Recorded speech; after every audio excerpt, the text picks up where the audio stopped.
Okay, we are live on the air. We are live. I mean, ketamine. on the first Should we episode do a little of Hot. bit of ketamine after this to reward ourselves? Yeah, but also I have to drive home. And you have a job. You have to work tomorrow. It's not gonna, like, kill us. How did you feel on Sunday after doing ketamine all night long Saturday night? Completely fine. Me too, actually. I don't know, because when I was talking to, like... Okay, I was jumping into the... I was talking to, like... On yesterday, when I was at Joey's birthday, we were talking about it, and they were like, well, like...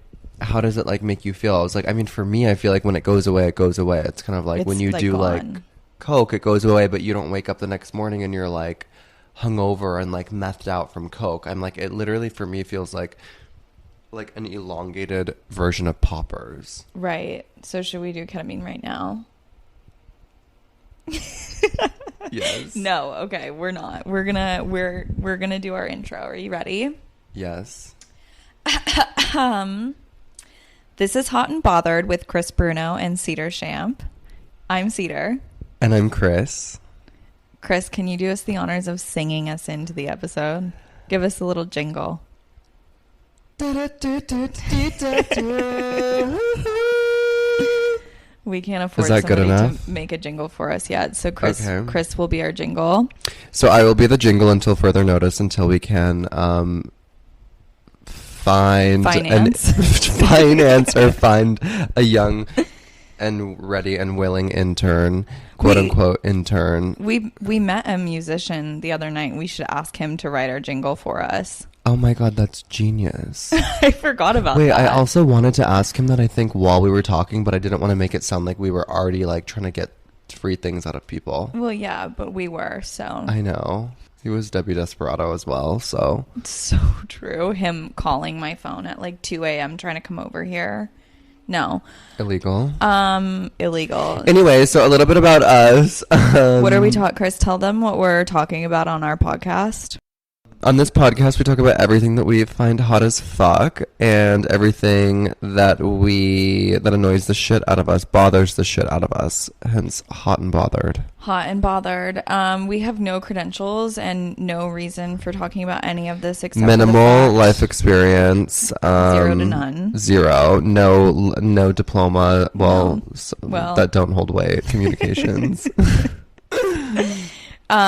We did actually both go to college, but basically we have no credentials for anything that we're going to talk about, but we're going to talk about it anyway because we have literally nothing better to do and too much shit to talk. We do have better things to do, but we thought... Not me. Okay, Cedar doesn't have a job. I'm unemployed. Chris is a career woman.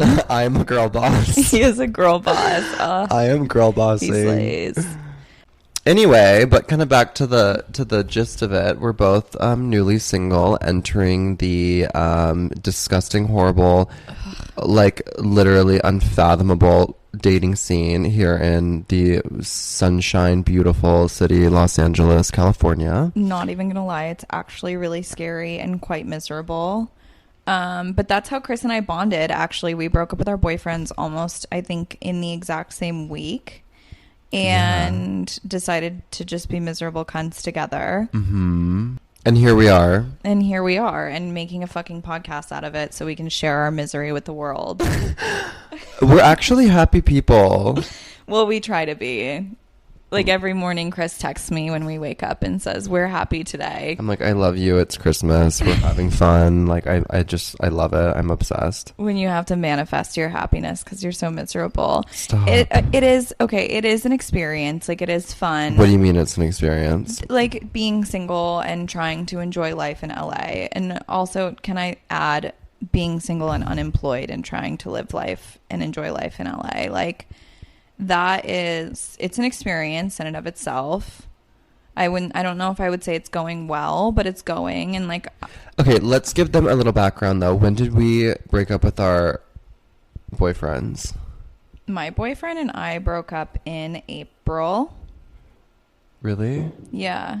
Oh wait, I think that I broke up with mine in like February. Wow, so or like March. months apart.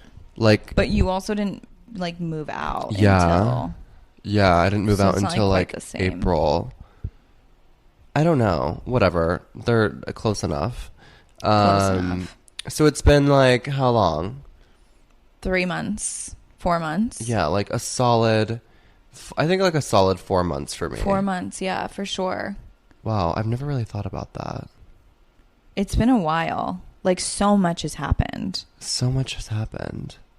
Oh my God.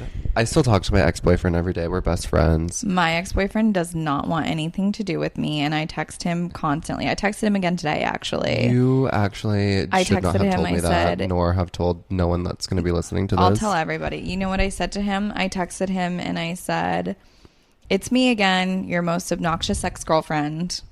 He's obviously not responded to that. Oh my God, Cedar. We forgot the most important question. What? Are you hot or are you bothered today? Oh, fuck. Okay.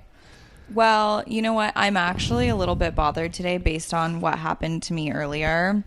What happened to you earlier? What happened to me earlier was that I have had an ongoing fling with a kind of toxic man who Okay. we refer to as spit in my mouth man. Spit in my mouth, man. I decided after having tried to break up with him, I tried to break up with him and he was like, no.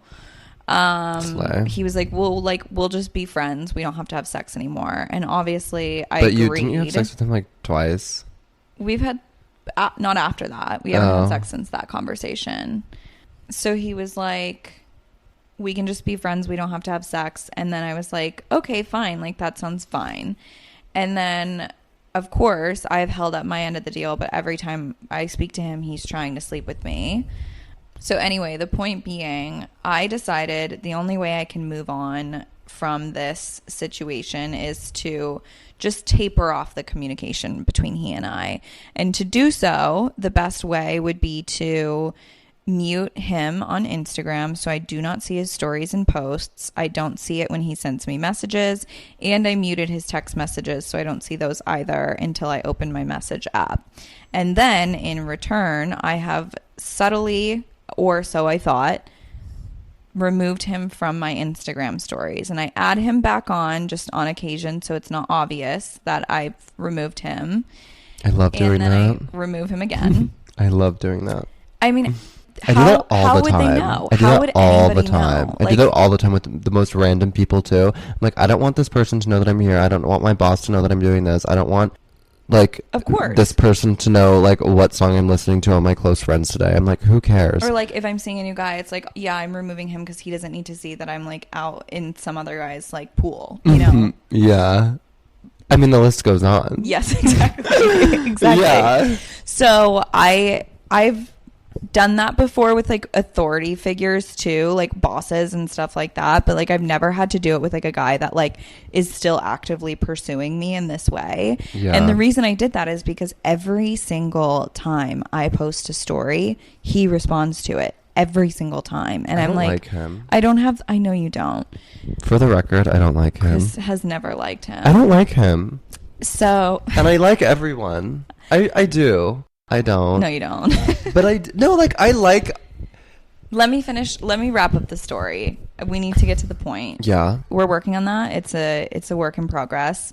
So getting to the point, he responds to every single one of my stories, and the only way I could think of to like Minimize taper off that, the communication like, with him, Yeah, seeing his fucking name on your phone 500 times a day. exactly, is to remove him from viewing my stories. And so I did that, and that's been like an on and off thing for about a week. Like I'll re-add him when I post something like insignificant that he can't respond to.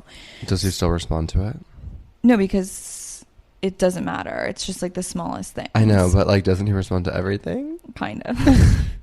But like if he's responding, it's not like a response that I have to respond to. It'll just be like an emoji or something, right? Yeah.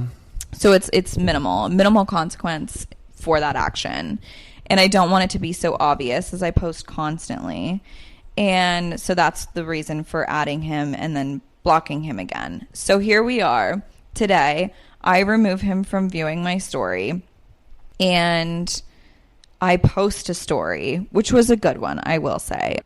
And then moments later, I get a text message from him saying, why do you strategically block me from your stories? I would literally run. I, first of all, felt embarrassed because, like, how does he know that? And so obviously I tried to turn the tables on him. And my response to that was, why do you know that I blocked you from my stories?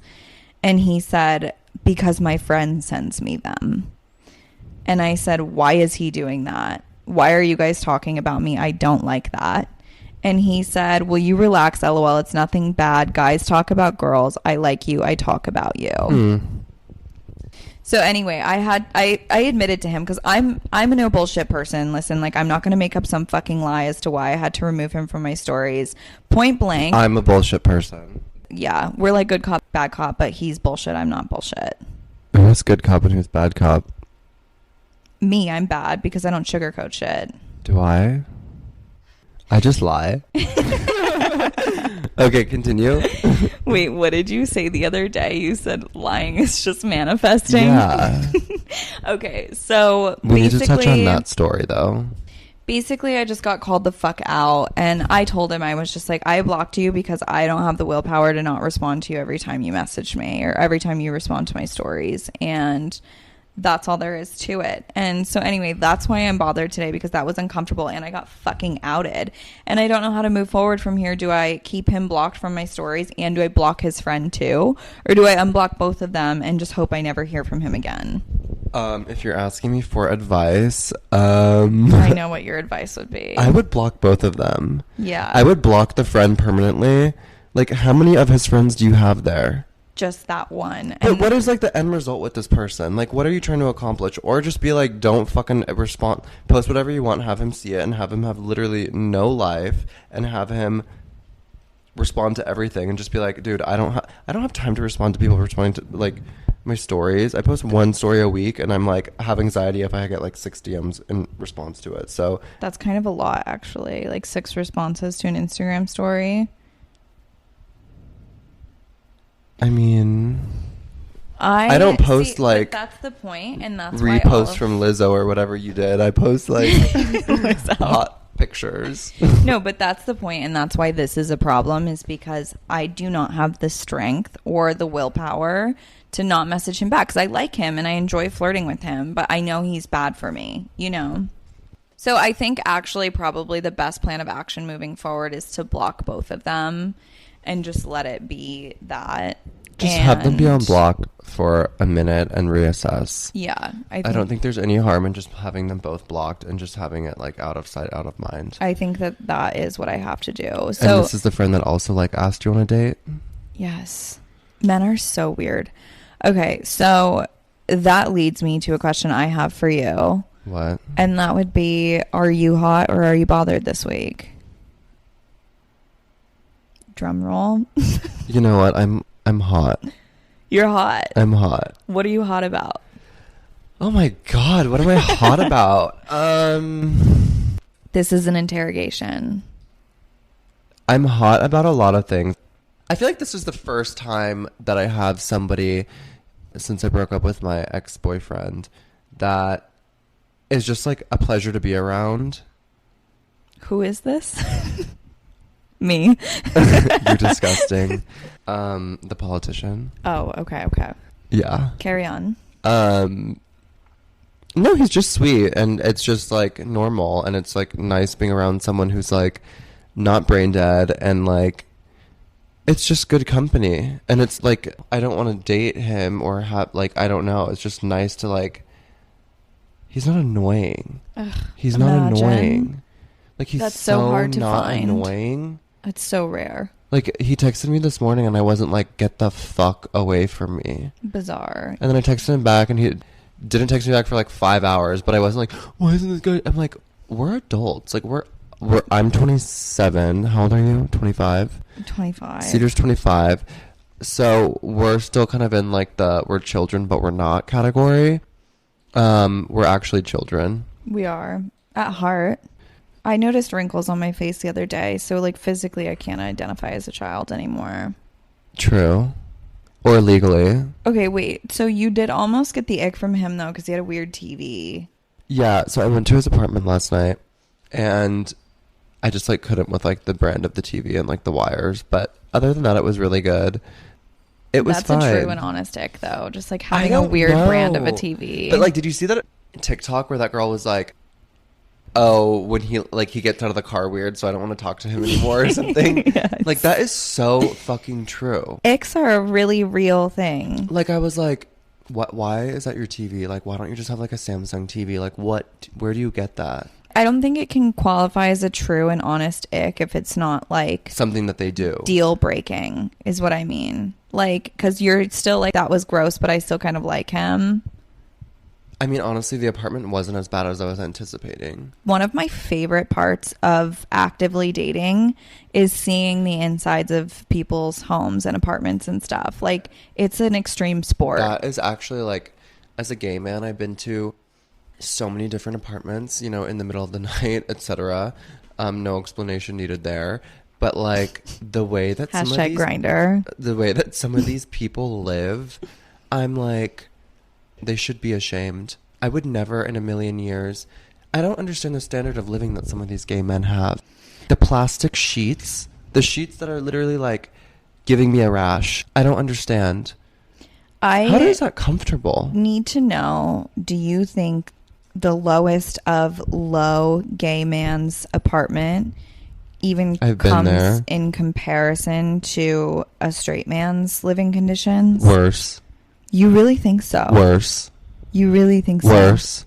I floored. Walked into an apartment. Before I walked into it, there was a possum that ran across the courtyard. No, are you? Which actually doesn't really have any like reflection on the apartment itself. I do have to say, there could be a raccoon, there could be a possum, there could be, I mean, whatever. A rat is a little bit telling in these parts, but or like the big fucking cockroaches that like basically. Okay, sorry, too far. It was terrible. I've never experienced, not even in college, going to a frat house, have I experienced an apartment like that. And that was recent. And that was by CB2. And I was crying. I left. How recent is recent? Like within the past 4 months? This was actually, like, I think the first person that I met up with on Grindr. Post-divorce. And it really fucking, I deleted Grindr for like a month or two. Because of this experience. I was like, if this is actually what I'm getting myself back into, I will declare myself as heterosexual, 1, and 2, I couldn't. It was really terrifying. I feel like I'm not telling that story great. No, you're not. He was like he was a catfish. You got catfished. He was on your first Grindr meetup post-divorce. It was terrifying. I can't talk about it in the smell of the apartment, and like, I can't. Did you go through with it, though? Did you hook up with him? Absolutely not. Because when I got in bed, literally, he spilled a cold cup of water all over me. Oh, my God. This was the night, Cedar, that I hung out with you and Pig. This was that night. I was, like, on my way home, and this guy was, like, messaging me, and I was like, why not? Like, I was literally passing his apartment. Oh, my God. I remember that night. You texted me after, and you were, like, freaking out. I was literally crying. I had CB2, like, 5-minute long sex on the timer. Oh, my God. That was a bad night for both of us. I cried that night for hours. We're mental. This is like, we're not giving the people what they need. Can you ask me if I'm hot and bothered again? I, like, can't. Yeah, there needs to be like a climax to this episode, and I feel like, well, when are we going to get there? We're not climaxing. I think my chlamydia is the climax, truthfully. Okay. My shower stares straight into my neighbor's shower. Like, we have like a window with like a tunnel thing. There is one Dove soap on the windowsill. Liquid soap or bar soap? Like a white bottle. And this is going to sound creepy. I leave my window open all the time because, 1, I don't give a fuck if you're looking at me shower. 2, Chris I need likes to put on a show. You can't see anything besides like literally my stomach. But like, if I look, I can see like the wall. There's never toilet paper on the thing, and there's always a roll of paper towels. I'm like, is this guy wiping his ass with paper towels? He's probably listening to me right now. Okay, he's probably wiping his ass with his bare hand, honestly. Oh my God, is he a straight man? I don't know. But I don't know. He's probably gay. Actually, I will say, for straight women, this is like a phenomenon. What? Where You go over to a Phenomenon. man's house Uh-huh. and there is never toilet paper. There is never toilet paper. The amount of Where times, the like, fuck do they wipe their asses? especially when I was in college, Where the do amount they of wipe times their asses? I would go over to a guy's Aren't house. paper towels more expensive than toilet paper? I don't think they're wiping, Chris. I think that's the Cedar, problem. that's not actually something that I'm going to let enter my brain. No, we need to force people to face the realities here. Straight men do not wipe a fucking thing. Cedar, And if they're wiping, they're wiping Cedar, with their hand, honestly. Cedar, no. You wipe your hand with poop on it, and then what do you do? I have no other explanation. Maybe they think they're giving it like a good rinse when they shower. You go over to a straight man's apartment. No. Like, I'll Never give done it, that. honestly, like a good ratio of like 7 times out of 10. There's no toilet paper. Obviously, that's not my problem anymore now that I date men that are like 800 years old. But like when I was much younger, that was like a regular occurrence, and a lot of straight women have this problem. Like, I've had to wipe my fucking ass with bath towels before in a man's apartment. Cedar? I'm so serious. You're not serious. I'm so serious. It's really scary. Was this in New York or was this in This where has did you- happened in many of the places I've lived. I'll give it Minnesota, Colorado, Arizona. Can't tell you for sure if it happened when I lived in New York, but that's when I started dating men that were much older, so probably not. You would know if you did. I just turned my microphone off. Are you on? Hello? Should we redo this whole episode? I think so.